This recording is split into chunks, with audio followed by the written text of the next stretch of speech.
सुंदरपुर गांव में दो बहनें रहती थीं, जिनके नाम थे सीता और गीता। दोनों का स्वभाव और रूप बहुत अलग था। सीता एक शांत, आज्ञाकारी और मेहनती लड़की थी, जबकि गीता अपनी खूबसूरती की वजह से सबका ध्यान अपनी ओर खींचती थी।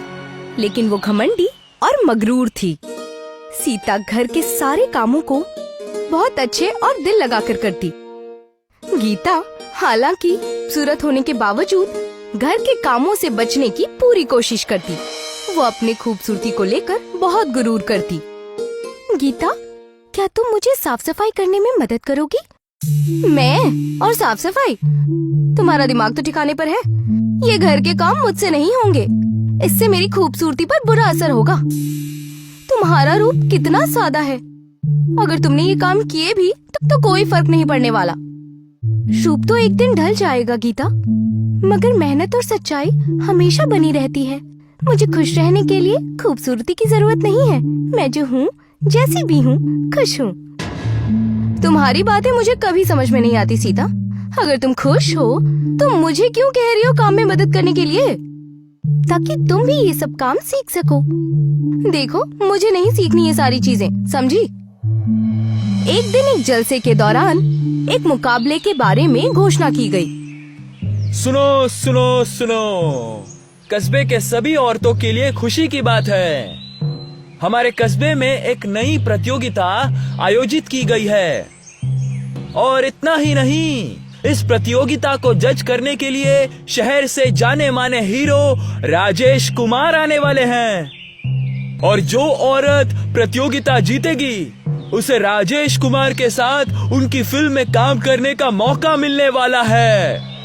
ये सुनकर सभी औरतें और लड़कियां खुशी से झूम उठी। लेकिन गीता, जो अपनी खूबसूरती पर गुरूर करती थी, सबसे ज्यादा खुश हुई। उसने ठान लिया कि वो उस मुकाबले में भाग लेगी और जीतकर सभी को अपनी खूबसूरती का एहसास कराएगी। साथ ही राजेश कुमार के साथ काम करेगी। पर गीता की ये खुशी तुरंत गायब हो गई जब उसे पता चला सीता भी इसमें शामिल हो रही है। वाह, मानना पड़ेगा तुम्हारे आत्मविश्वास को। ना रंग ना रूप और चली हो मुकाबला जीतने। गीता, तुम अपनी बड़ी बहन से ये कैसी बातें कर रही हो? तो और क्या करूं बाबा, उसे भी पता है कि ये मुकाबला मुझे जीतना है। अगर मैं उसमें जीत गई तो मैं राजेश कुमार के साथ काम कर सकती हूँ। हाँ, तो बात क्या है? ये सीता, उसने जानबूझकर इस मुकाबले में हिस्सा लिया है ताकि वो मुझे हरा सके। मेरी भलाई तो ये देख ही नहीं सकती। जरूर ये वहाँ कुछ न कुछ करके मुझे हरा ही देगी। गीता, साजिशें करना तुम्हारी आदत है, सीता का नहीं। अगर तुम्हारी खूबसूरती पर तुम्हें भरोसा है, इतना ही यकीन है, तो क्या फर्क पड़ता है सीता के होने से या ना होने से? मुझे अब इस बात पर बहस नहीं करनी। और आइंदा अपने बहन से इस तरह से बात मत करना, ध्यान रहे। दोनों बहनों में लगी आग उनके पापा ने फिलहाल के लिए मिटा दी थी। दोनों बहनें तैयारी के साथ मुकाबले में हिस्सा लेने वाली थीं। मुकाबले के पहले दिन का आयोजन कुकिंग कंपटीशन के रूप में हुआ। गीता, जो हमेशा सिर्फ अपनी खूबसूरती पर ध्यान देती थी, आज पहली दफा किचन में खड़ी थी। उसे ये समझ में ही नहीं आ रहा था कि उसे करना क्या चाहिए। जबकि सीता, जो हमेशा घर के कामों में लगी रहती थी, आत्मविश्वास से भरी हुई थी। अरे बाप रे, यहाँ तो एक से बढ़कर एक प्रतियोगी है। मैंने तो किचन में कभी काम किया भी नहीं है। अब मैं ये कैसे करूँगी? जैसे ही कुकिंग की शुरुआत हुई, गीता को अपनी बातों पर यकीन नहीं हुआ। वो सबके सामने थोड़ी घबराई हुई लग रही थी। वहीं सीता ने अपने मामूली से पकवान के रेसिपी के साथ शांति से काम करना शुरू कर दिया। गीता ने घबराहट में जल्दी जल्दी पकवान बनाने की कोशिश की, लेकिन उसके पकवान सही से नहीं बने। आखिर में जब जजेस का फैसला आया तो सीता के पकवानों ने सबका दिल जीत लिया था। तो दोस्तों, पहले ही मैं बता दूं कि सारे कॉम्पिटिटर्स ने काफी मेहनत से पकवान बनाए हैं, लेकिन इस कंपटीशन की विजेता है मिस सीता। सीता का नाम सुनकर गीता नाराज हो गई। आखिर उसे जिस बात का डर था वही तो हो रहा था। लेकिन उसने हार नहीं मानी।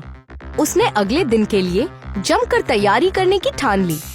पहले दिन के पहले राउंड से गीता इतनी थक गई थी कि वो घर जाकर चुपचाप सो गई। मुकाबले के दूसरे दिन की शुरुआत हुई। सारे प्रतियोगी बहुत उत्सुक थे, लेकिन गीता आज भी बहुत डरी हुई थी। पिछली रात गीता ने अपनी तैयारियों को नजरअंदाज कर दिया और जल्दी सो गई।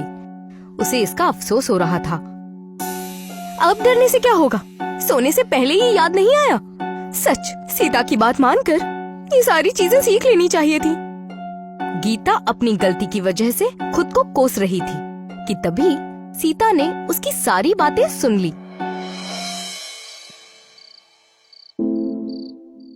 दीदी, मुझे बहुत डर लग रहा है। मैंने ठीक से तैयारी नहीं की है। डरने की कोई जरूरत नहीं है गीता। मैं तुम्हें कुछ जरूरी बातें बताती हूँ। अगर मन से काम करोगी तो सब अच्छा होगा। सीता ने गीता को कुछ डिजाइन्स और बुनाई के टिप्स बताए। गीता ने उन्हें ध्यान से सुना और अपनी फिक्र को दूर करने की कोशिश की। मुकाबला शुरू हुआ। सभी प्रतिभागी अपने अपने कपड़े लेकर काम में जुट गए। जैसे जैसे मुकाबला आगे बढ़ा, गीता ने देखा कि सीता की सिलाई में कुछ अजीब सा था। ऐसा लग रहा था जैसे कपड़े पर खुद ब खुद डिजाइन बन रहे हों। ये देखकर गीता की फिक्र और बढ़ गई। दीदी, ये क्या हो रहा है? तुम्हारी सिलाई इतनी परफेक्ट क्यों है? गीता, बस अपना काम करो। कुछ सवालों के जवाब कभी मत पूछो। मुकाबला खत्म हुआ। मुकाबले के जज राजेश कुमार ने सारे प्रतियोगियों के डिजाइन्स देखे। इस बार वो गीता पर भी खुश थे। उन्हें उनके डिजाइन्स अच्छे लगे, लेकिन जब उन्होंने सीता के डिजाइन्स देखे तो वो हैरान रह गए। डिजाइन इतनी खूबसूरत और इतने अलग थे कि सबकी नजरें उसी पर टिक गई। दोस्तों, लड़ाई तो टक्कर की थी। सबने सच में बहुत ही बेहतरीन काम किया है, लेकिन इस कंपटीशन की विजेता है मिस सीता। लेकिन गीता के मन में अभी भी सवाल थे। रात में उसने सीता से फिर पूछा, सीता, सच बताओ, ये सब कैसे हुआ? तुमने जानबूझकर मुझे पुरानी वाली डिजाइन सिखाया ना, ताकि तुम जीत सको? क्या? मैं भला ऐसा क्यों करूं? मुझे हराने के लिए, और क्या? तुम फिर शुरू हो गई। आप तो इसकी वकालत करेंगे ही, लेकिन कल देखना, कल मैं ही जीतूंगी। कल सौंदर्य राउंड है, उसमें तो तुम मुझे हराने से रही। मिलते हैं कल। गीता कुछ भी करके सीता को हराना चाहती थी। उसने सोशल मीडिया पर ब्यूटी टिप्स खोजना शुरू किया। घंटों की खोज के बाद उसे एक रहस्यमय और अजीब नुस्खा मिला, लाल मिर्च का मास्क। उसमें दावा किया गया था कि इसे लगाने से चेहरे पर तुरंत चमक आ जाती है। ये तो कमाल का नुस्खा लगता है। बस इसे लगाकर मैं सीता को हरा ही दूंगी। वो रसोई में गई। उसने लाल मिर्च पाउडर, शहद और दूध मिलाकर एक पेस्ट तैयार किया। पेस्ट तैयार करने के दौरान उसकी आंखों में हल्की जलन हुई, लेकिन उसने इसे नजरअंदाज कर दिया। थोड़ी जलन से क्या फर्क पड़ता है अगर मैं जीत गई तो? गीता ने मास्क अपने चेहरे पर लगा लिया। जैसे ही उसने इसे लगाया, उसका चेहरा गर्म और झुनझुनी महसूस करने लगा। कुछ वक्त बाद उसकी त्वचा पर जलन बर्दाश्त के बाहर हो गई। वो अब आईने के पास गई। ये क्या हो रहा है? मेरा चेहरा जल क्यों रहा है? आईने में उसने देखा कि उसके चेहरे की त्वचा लाल होने लगी थी, जैसे कि आग में झुलस रही हो। गीता का चेहरा धीरे धीरे सूजने लगा और उस पर मुहासे आने लगे।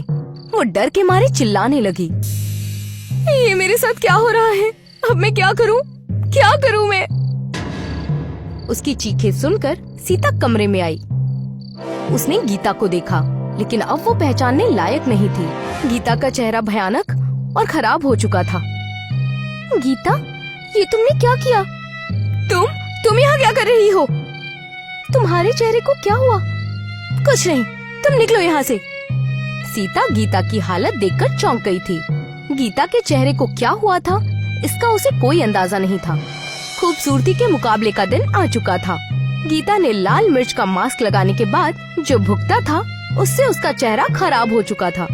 लेकिन अपने गुरूर और आत्मसम्मान को बचाने के लिए उसने किसी को सच नहीं बताया। वो एक नकाब पहनकर मुकाबले में शामिल हुई। गीता, क्या तुम ठीक हो? तुमने चेहरा क्यों छुपा रखा है? कुछ नहीं, सब ठीक है। तुम बस अपनी तैयारी करो। मुकाबला शुरू हुआ। सभी प्रतिभागी आत्मविश्वास से मंच पर अपने अपने रूप और खूबसूरती का प्रदर्शन कर रहे थे। जब गीता की बारी आई तो वो घबराते हुए मंच पर गई। मुझे बस ये नकाब नहीं हटाना है, सब ठीक हो जाएगा। लेकिन जब राजेश कुमार ने उसे नकाब हटाने को कहा तो गीता ने डरते हुए अपना चेहरा सबके सामने दिखाया। जैसे ही लोगों ने उसका चेहरा देखा, पूरा मैदान ठहाकों और हंसी से गूंज उठा। ये क्या मजाक है? सौंदर्य प्रतियोगिता में ये चेहरा लेकर आई हो? गीता का आत्मसम्मान चकनाचूर हो गया। उसकी आंखों से आंसू बहने लगे। उसे अफसोस हो रहा था। उसे वो सारी बातें याद आने लगी जो उसने सीता से कही थीं। मुकाबले के कायदे के हिसाब से गीता का नाम वहाँ से हटा दिया गया। गीता की हालत देखकर सीता का दिल पसीज गया। वो मंच पर गई। अगर मेरी बहन यहाँ से हटाई गई है तो मैं भी इस मुकाबले में हिस्सा नहीं लूंगी। सीता, तुम ये सब मेरे लिए क्यों कर रही हो? मैंने तो तुम्हारे खिलाफ जाने की कोशिश की थी। तुम मेरी बहन हो गीता। जीत हार से बड़ा रिश्ता है हमारा। मुझे तुमसे कोई शिकायत नहीं है। इसके बाद सीता ने गीता को समझाया और उसका इलाज कराने की सलाह दी। गीता को अपनी गलती का एहसास हुआ। उसने सीता की मदद से अच्छे डॉक्टर से इलाज करवाया। धीरे धीरे उसका चेहरा ठीक हो गया। आखिरकार गीता और सीता ने अपनी गलतफहमियों को भुलाकर साथ रहने का फैसला किया। ये कहानी सिखाती है कि गुरूर और जलन इंसान को बर्बाद कर सकती है, लेकिन परिवार और सच्चा प्यार हर दर्द का इलाज है।